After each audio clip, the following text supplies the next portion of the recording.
Bagong update sa Messenger. Paano ito gamitin at paano gumagana? Magandang araw mga idol. Napapansin nyo din ba itong bagong icon na number 1 sa iyong Messenger kapag magsisend kayo ng picture? Kung hindi pa, alamin natin mga idol kung paano ito gamitin. Ang view once ay isang bagong picture sa Messenger na nagpapahintulot sa iyo na magpadala ng larawan o video na maaaring tingnan ng tatanggap ng isang beses lamang. Pagkatapos itong mabuksan, hindi na ito muling ma-access o ma-open, hindi rin ito ma-save, ma-forward o ma-screenshot. Paano gamitin ang view once picture?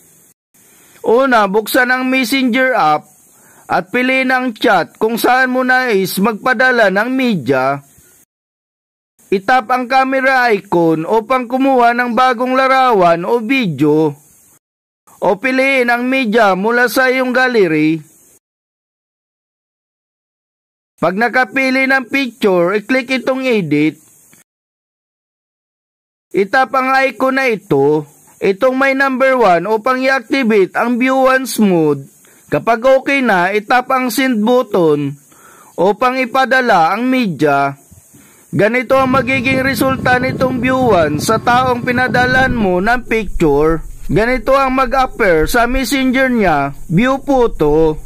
Usually kapag may nagsisend sa atin ng picture, nakadisplay agad ito at makikita agad natin. Pero dito sa bagong picture ni Messenger, ganito lang ang makikita natin. Kailangan muna ninyo itong i-click para ma-view.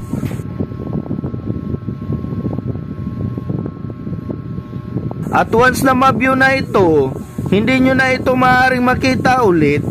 Kahit paulit-ulit nyo pa itong pindutin, may lalabas lang dito na mensahe. So ganito mga idol, gumagana itong bagong picture ni Messenger na view once.